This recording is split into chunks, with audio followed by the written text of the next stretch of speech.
Hello friends, welcome to RB classes. मैं भारती गौतम एक बार फिर आपका स्वागत करती हूँ एक बहुत ही इंटरेस्टिंग वीडियो लेक्चर में। आजकल हम लोग डिस्कस कर रहे हैं क्लास 10 ज्योग्राफी का chapter, that is manufacturing industries. Manufacturing industries के बारे में बहुत सारी चीज़ें हम लोग ऑलरेडी डिस्कस कर चुके हैं कि मैन्युफैक्चरिंग क्या होता है, मैन्युफैक्चरिंग इंडस्ट्रीज हमारे इकोनॉमिक डेवलपमेंट के लिए क्यों बहुत ज़रूरी हैं और किस तरीके के सवाल आपके एग्जाम में बन सकते हैं, वो सारी चीज़ें हम लोग ऑलरेडी डिस्कस कर चुके हैं। अगर आपने वो वीडियो अभी तक नहीं देखा है तो डिस्क्रिप्शन बॉक्स में आपको वीडियो का लिंक यानी कि पूरी प्लेलिस्ट का लिंक मिल जाएगा, तो वहां से आप वो वीडियो देख सकते हो।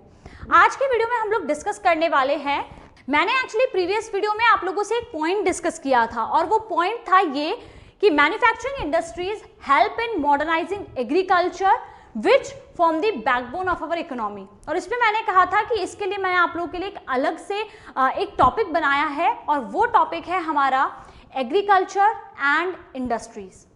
एग्रीकल्चर और इंडस्ट्रीज एक दूसरे से अलग नहीं है, ये दोनों एक दूसरे को कंप्लीट करते हैं। अगर इसमें से एक चीज नहीं है तो दूसरी चीज पूरी नहीं हो सकती, ये दोनों साथ साथ चलते हैं। Agriculture and industries are not exclusive to each other, ये दोनों जो है एक दूसरे के साथ चलते हैं और एक दूसरे के लिए बहुत इंपॉर्टेंट रोल प्ले करते हैं। अब आप सोच रहे होंगे किस तरीके से। मैंने आपको बताया था कि मैन्युफैक्चरिंग जो है एग्रीकल्चर को मॉडर्नाइज करने में हेल्प करती है, कि हमें पता है कि हमारा भारत हमेशा से कृषि प्रधान देश रहा है, कि हमेशा से यहाँ पर खेती होती आई है। लेकिन डिफरेंस क्या है, पहले होती थी अब भी होती है, तो डिफरेंस क्या है?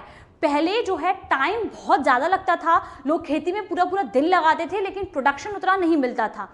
आजकल क्या है, लोग थोड़े टाइम में कम टाइम में ज़्यादा प्रोडक्शन कर पाते हैं। किसकी मदद से? क्योंकि चीज़ों को मॉडर्नाइज किया गया है, नया मशीनरी सिस्टम लाया गया है, इरिगेशन फैसिलिटीज़ को प्रॉपरली वर्क करवाया गया है। तो इस तरीके से लोग जो है कम टाइम में ज़्यादा प्रोडक्शन कर पाते हैं और ज़्यादा इनकम को जनरेट कर पाते हैं।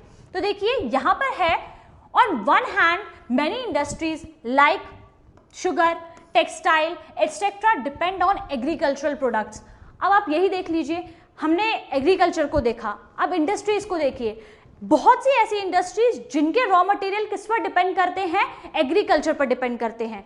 देखिए जैसे कि हमने गन्ना देखा था, शुगर केन। शुगर केन से क्या बनता है? शुगर बनती है। कहाँ प्रोसेस होती है? इंडस्ट्रीज में होती है। इसके अलावा पेपर देख लीजिए, पेपर जो है किससे बनता है? वुड से बनता है। वुड हमें कहाँ मिलती है? फॉरेस्ट में मिलती है।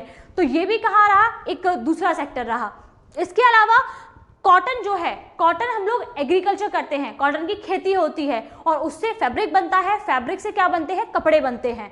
तो ये सब कहाँ होता है? ये सब भी इंडस्ट्री में होता है। यानी कि बहुत से इंडस्ट्रीज के रॉ मटेरियल कहाँ होते हैं? हमें एग्रीकल्चर से मिलते हैं। तो एग्रीकल्चर से जब रॉ मटेरियल नहीं मिलेंगे तो इंडस्ट्री क्या प्रोसेस करेंगी? उनके पास प्रोसेसिंग के लिए कोई मटेरियल ही नहीं होगा तो कोई दूसरा सामान बनेगा कैसे? तो इसीलिए इंडस्ट्रीज के लिए एग्रीकल्चर बहुत ज़्यादा इंपॉर्टेंट है। अब हम देखते हैं कि इंडस्ट्रीज एग्रीकल्चर को किस तरीके से हेल्प करती हैं। हमने एक एग्जाम्पल देख लिया, वो किसका था? मॉडर्नाइज करने का। ठीक है, तो यहाँ पर और भी तरीके हैं, like many industrial products like fertilisers, irrigation pumps, PVC pipes, tractors, machines and tools help in increasing agricultural productivity.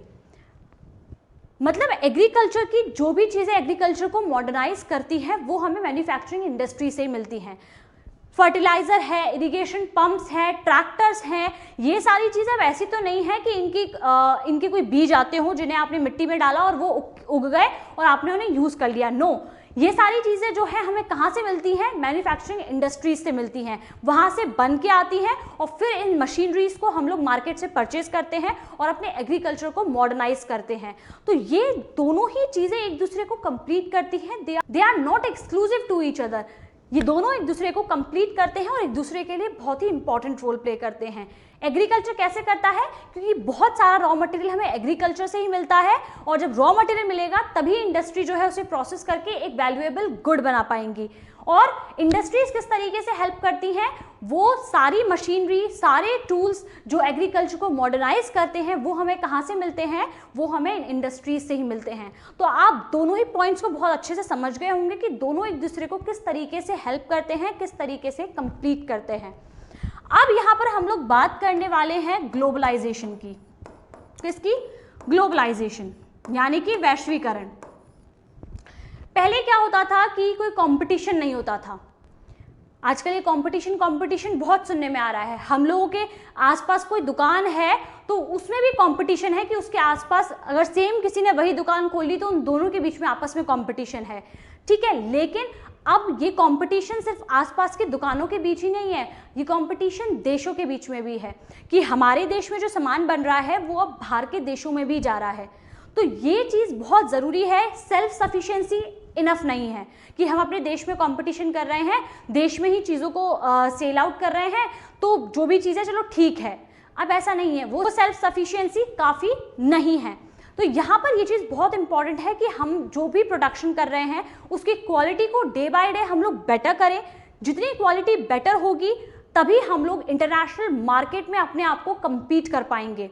अगर प्रोडक्शन की क्वालिटी अच्छी नहीं होगी, हम चीज़ों को अच्छे से नहीं बना पाएंगे, अगर हम लोग कम्पीट करना नहीं सीखेंगे तो हम इंटरनेशनल मार्केट में खड़े नहीं रह पाएंगे। इंटरनेशनल मार्केट में खड़े रहना है तो सेल्फ सफिशिएंसी से बाहर निकलना होगा। हमें ये सोचना होगा कि हमारे प्रोडक्ट्स जो है हमारे इंडिया के अलावा बाहर के देशों में भी जा रहे हैं तो उनकी क्वालिटी जो है फार बेटर होनी चाहिए, उनकी क्वालिटी बहुत ही ज़बरदस्त होनी चाहिए ताकि हम भी इंटरनेशनल मार्केट में स्टैंड कर सकें। क्योंकि इसी ग्लोबलाइजेशन से, इन्हीं चीज़ों से हमारे यहाँ पर फॉरेन एक्सचेंज, फॉरेन करेंसी बढ़ेगी जो कि हमारे इकोनॉमिक डेवलपमेंट के लिए बहुत इंपॉर्टेंट है। तो ये चीज़ आई होप आपको बहुत अच्छे से क्लियर हो। Our industry needs to be more efficient and competitive. हमारी इंडस्ट्रीज़ को एफिशिएंट होना पड़ेगा, कॉम्पिटिटिव होना पड़ेगा। अब ये नहीं है कि आपने जो प्रोडक्शन किया वो आप अपने ही देश में बेच रहे हैं तो आप सेल्फ सफिशिएंट हैं, बस उतना ही, वो ज़रूरी नहीं है। Self sufficiency alone is not enough. अब आपको compete करना भी सीखना होगा। पहले का टाइम गया, अब नया टाइम है। भारत दूसरे देशों के साथ व्यापार करता है, ट्रेड करता है, तो उसके लिए ज़रूरी है कि हमारे यहाँ पर जो भी प्रोडक्शन हो रहा है उसकी क्वालिटी बहुत ही अच्छी होनी चाहिए ताकि हम लोग इंटरनेशनल मार्केट में अच्छे से compete कर सकें। तो आई होप आपको ये सारे के सारे पॉइंट्स बहुत अच्छे से क्लियर हों। अब मैं आप लोगों के साथ जो डिस्कस करने वाली हूँ वो है कुछ डेटा। अब मैं बात करने वाली हूँ contribution of industry in national economy. यहाँ कुछ फैक्ट्स हैं और ये फैक्ट्स जो हैं, जो डेटा है, ये आपकी एनसीईआरटी का लेटेस्ट डेटा है। हम लोग इतनी देर से मैन्युफैक्चरिंग कर रहे हैं, लेकिन अब हमारे लिए ये जानना भी बहुत ज़रूरी है कि मैन्युफैक्चरिंग इंडस्ट्रीज़ का कॉन्ट्रीब्यूशन कितना है हमारी नेशनल इकोनॉमी में। मैंने आपको ये चीज़ पहले ही बता दी है कि हमारी जो मैन्युफैक्चरिंग इंडस्ट्रीज़ हैं वो हमारे इकोनॉमिक डेवलपमेंट की बैकबोन है। जो हमारे यहाँ की इकोनॉमिक स्ट्रेंथ है वो इस चीज़ से ही मेजर की जाती है कि हमारे यहाँ मैन्युफैक्चरिंग इंडस्ट्रीज़ का डेवलपमेंट कैसा है। मैन्युफैक्चरिंग इंडस्ट्रीज अगर अच्छे से ग्रो कर रही हैं, इट मीन्स इकोनॉमी भी अच्छे से ग्रो कर रही है। उस इकोनॉमिक स्ट्रेंथ को हम लोग मैन्युफैक्चरिंग इंडस्ट्रीज़ के डेवलपमेंट के साथ कोरिलेट करके ही पता करते हैं, ठीक है। तो लास्ट 20 ईयर से जो हमारी जीडीपी में मैन्युफैक्चरिंग इंडस्ट्रीज का शेयर है वो 17% पर अटका हुआ है। कितने पर? 17% पर, जो कि बहुत कम है ईस्ट एशियन इकोनॉमी से, क्योंकि वहाँ पर ये जो परसेंट है ये 25 to 35% है। उन देशों में मैन्युफैक्चरिंग इंडस्ट्रीज का जो शेयर है वो 25 से 35% तक है और इंडिया में वो शेयर सिर्फ और सिर्फ 17% पर अटका हुआ है लास्ट 20 ईयर से। ये जो ग्रोथ रेट था ये एक्सपेक्ट किया गया था कि अगले 10 साल में कितना बढ़ जाएगा, 12%, लेकिन बढ़ा कितना? सिर्फ और सिर्फ 7%। जो हमारे इकोनॉमिस्ट्स होते हैं वो इस चीज़ को आशा कर रहे थे, उन्हें एक्सपेक्ट किया था कि नेक्स्ट डिकेड में ये 12% बढ़ जाना चाहिए, लेकिन ये सिर्फ 7% बढ़ा। इसके अलावा हमारी तरफ से हमारी जो गवर्नमेंट है वो काफ़ी सारे प्रयास करती है, गवर्नमेंट पॉलिसी बनाती है कि जितना हो सके मैन्युफैक्चरिंग इंडस्ट्रीज़ को हेल्प की जाए, मैन्युफैक्चरिंग इंडस्ट्रीज़ जो है ज़्यादा से ज़्यादा इंडिया में लगाई जाए। तो काफ़ी सारी पॉलिसीज़ जो है वो बनाई जाती हैं। गवर्नमेंट ऑफ इंडिया ने इस चीज़ के लिए एक ऑर्गेनाइजेशन, एक काउंसिल बनाई थी जिसका नाम है नेशनल मैन्युफैक्चरिंग कॉम्पिटिटिवनेस काउंसिल। ये काउंसिल बनाई गई, ये काउंसिल किसी लिए बनाई गई? Because to bring appropriate policy to improve productivity to achieve desired growth rate। जो ग्रोथ रेट हम लोगों ने सोची है कि जो ग्रोथ रेट होनी चाहिए मैन्युफैक्चरिंग इंडस्ट्रीज की, उसके लिए क्या पॉलिसी हो सकती है, वो सारी चीज़ें ये काउंसिल डिसाइड करती है। ये एक फोरम है, इसमें काफ़ी सारे मेंबर्स होते हैं जो डिसाइड करते हैं कि किस तरीके की पॉलिसीज़ बनाए जाएं ताकि हम लोग एक अपनी मैन्युफैक्चरिंग इंडस्ट्रीज़ को अच्छा खासा ग्रोन अप दे पाएँ, उनकी अच्छी खासी ग्रोथ कर पाएँ, क्योंकि इनकी ग्रोथ पर इकोनॉमी बहुत ज़्यादा डिपेंड करती है।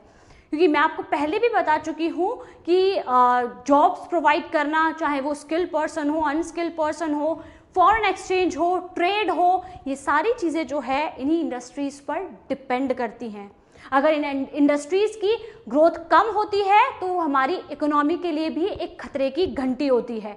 तो हमारी इकोनॉमी ग्रो कब करेगी? जब ये मैन्युफैक्चरिंग इंडस्ट्रीज ग्रो करेंगी, जब इनका शेयर बढ़ेगा।